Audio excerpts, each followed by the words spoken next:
What's up, I like scary? We are back. I hope you guys are having an awesome day. I'm having an awesome day. It feels great to be a horror fan. So you guys, we're going to talk about some things, that I kind of broke down with Halloween Ends.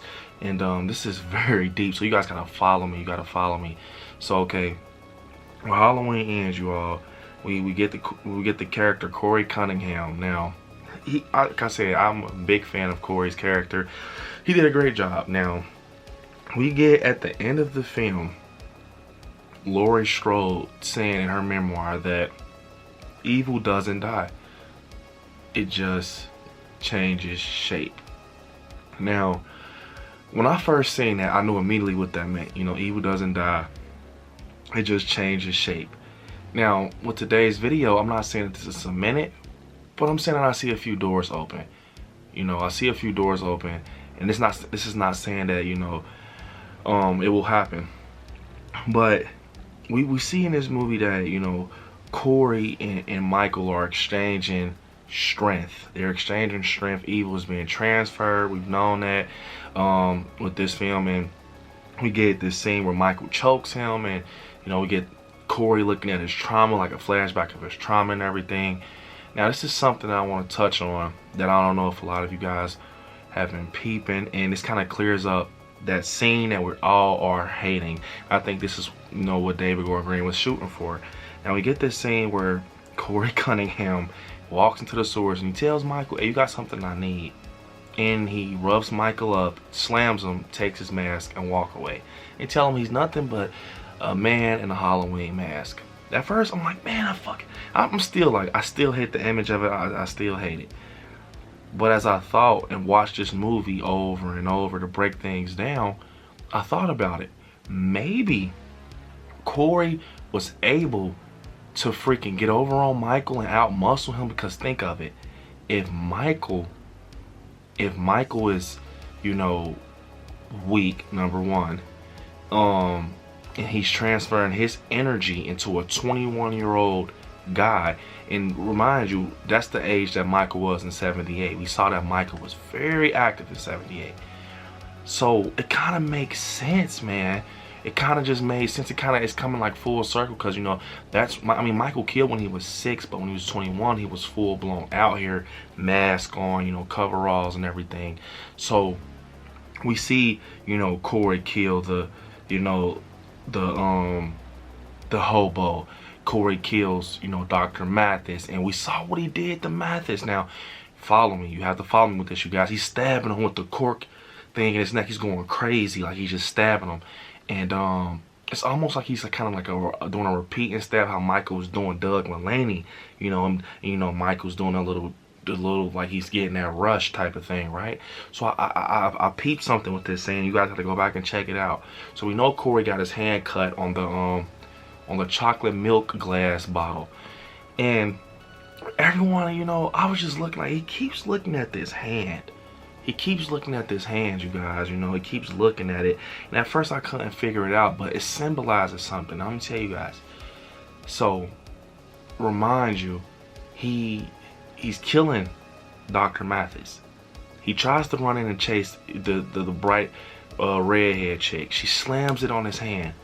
He's bleeding. Now, Michael comes out to finish the job, does the bob kill, and he looks at his hand. And when you see him put his hand on a window, maybe I'm tripping, but it's no blood there. It's like, I know he could wipe it off or anything, but it's like, he's showing his hand and he's looking like, it's a weird look. Now, this is when shit gets weird. He's on the top of the roof at WRUG with Allison.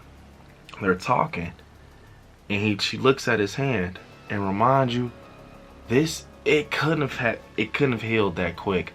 Like, I'm talking like scabby look. Like, she's like infected.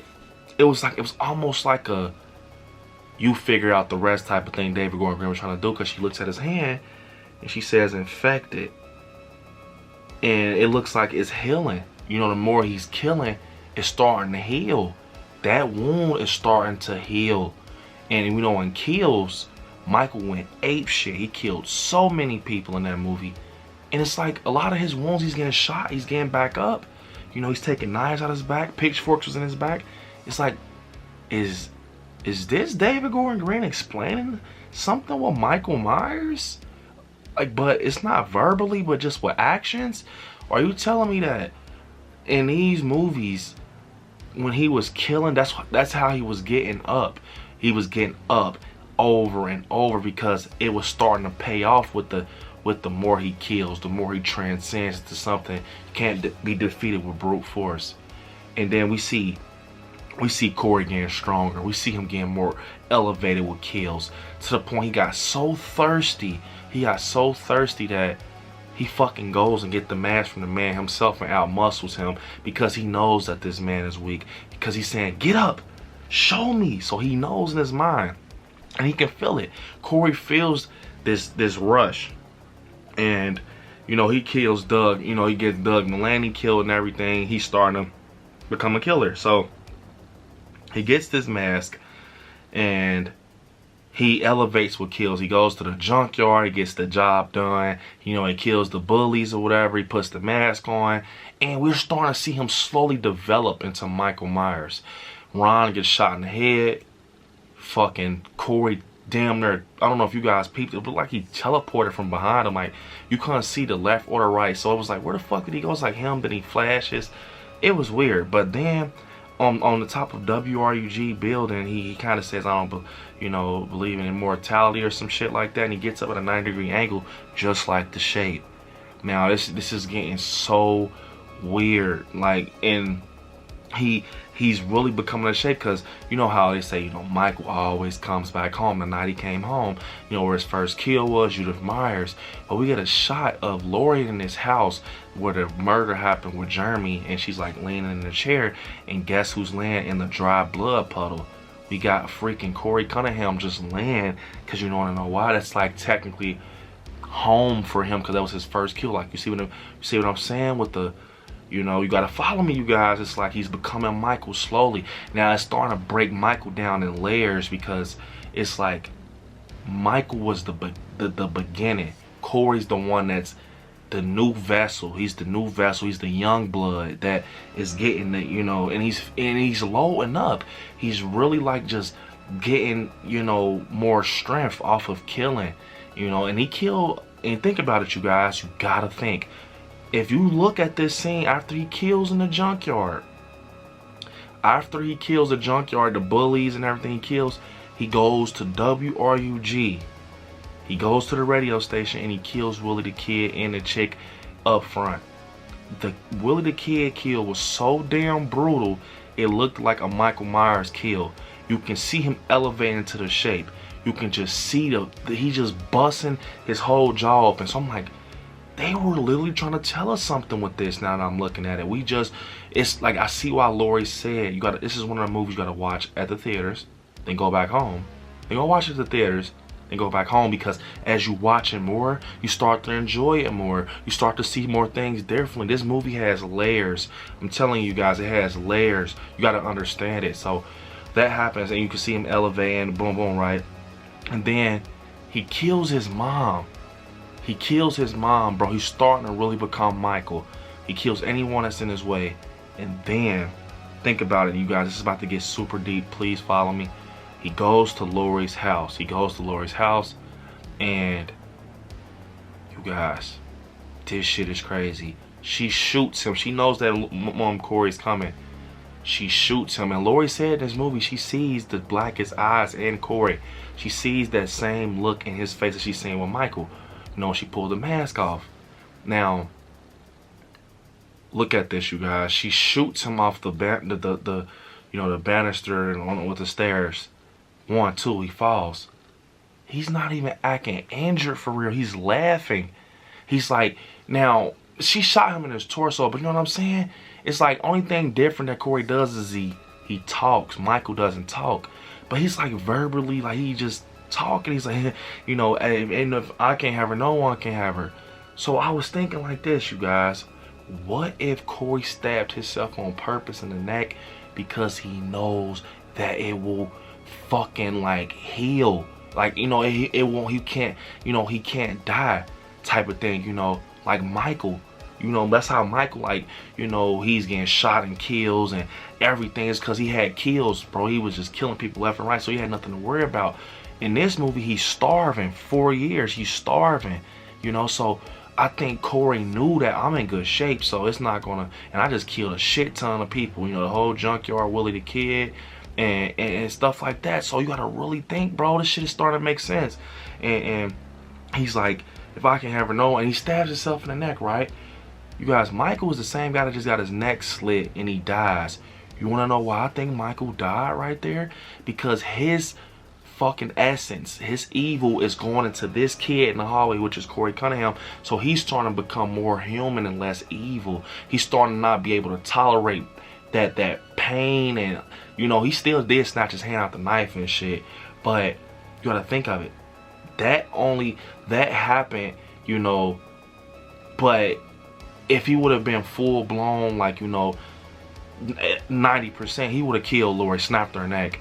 You know, that's why people like, why didn't he do the Dr. Zartane? Like, why didn't he stump her? I think it's because he's like, he doesn't have no power for real right now. He's weak. Corey has this power, and this is so fucking weird because this right here, what I'm gonna tell you guys, is golden. And I want you guys to sit on it, sleep on it, think about it. He's laying there, right? Michael comes in the house after, you know, he stabs himself. Michael grabs his mask. Corey grabs his arm. It's like, no, I'm Michael. I'm Michael. No, you're not. And then Michael looks at him. And then, you gotta think, you guys, it's like Corey was dead at first when he stabbed himself in the neck. Am I not tripping? Corey was dead. When Allison looked at him in his eyes, he was gone. He was gone. But soon as we see the shape around him, in the same area as him, this motherfucker pulls a Halloween Kills on us. Corey Cunningham, he pulls or Corey Myers, he pulls a Halloween Kills on us, you guys. Go back and look at that scene. He was dead ass dead. You remember how Michael's laying on the ground, he beat him to jelly, Karen stabs him in the back. But guess what? It all starting to come together full circle and make sense. Michael probably, you know, he's reaching for the knife. He's struggling at the moment. Maybe it takes some time to kind of like, you know, because that's why, and the reason I say it takes time, because look at when he was killing, you know, the Mulaney with Corey holding him. He was like shaking. It was like it was having to form itself, and then he kind of breathed it in. It was like, all right, let's go. I think that's what's going on with Corey, because think about it. If Michael and Kills was getting his ass beat and jacked up, he's struggling to get the knife. Brackett walks up, that's giving him time to kind of do that thing he's doing in the cave. He takes the knife, slices him, and then think about it. He takes out the whole mob and then has the ability to go kill Karen, and that's probably why he was doing it aggressive, because he's feeling that rush. Like, he's had so, oh my god, you guys listen to me, you know, Halloween, this is my jam. You gotta really sit here and focus. Now, it still has bad stuff in this movie, you know, with, you know, execution of scenes and choices, but this shit is coming full circle. Think about it. So if Corey's Michael, and and as soon as Michael comes around and he just is able to like grab him and everything, it's like, bro, he came back because he's Michael. Michael always comes back. You know, and this kind of makes me kind of want to talk about what happens next. Is it over? Because think about it. They never showed Corey's body. They never showed his body, never put him on the news or anything. I'm not saying anything. I'm just saying, Lori kept the mask. What if Corey's literally dead ass 100% like Michael Myers? Like, they show a continuance in the future where he wasn't even there. You know, he wasn't even there. Maybe they're taking him to the morgue. They take him to the morgue, you know, and you know, they said that the original ending was going to be at a morgue anyways. They take Corey to the morgue, and it's like maybe the ambulance tips, maybe he wakes up and he's out, and maybe later, you know, obviously the mask is in, you know, shape is not ripped up or anything. He gets his hands on it. You never know. Maybe, you know, they write Lori off, say she passes, or it could be anything. You should give it to the evidence department. Somehow Corey gets this mask. Boom. Evil never dies. It takes shape. And that will just make so much fucking sense, because then you will be able to have this horrific love story with Allison and Corey, and you know, now you got Allison being Lori and you got Corey being Michael, and now we have, like, it's not that sibling thing where you know, it's like siblings, but it's like a different story, like a love story where she's getting stalked by, that's her boogeyman now. Because if you see, when in the memoir, Lori said, you know, basically saying she's killed her boogeyman. Her boogeyman. What the fuck? She's killed her boogeyman, and they've promoted that their saga comes to an end. They didn't say Halloween comes to an end. They said their saga comes to an end.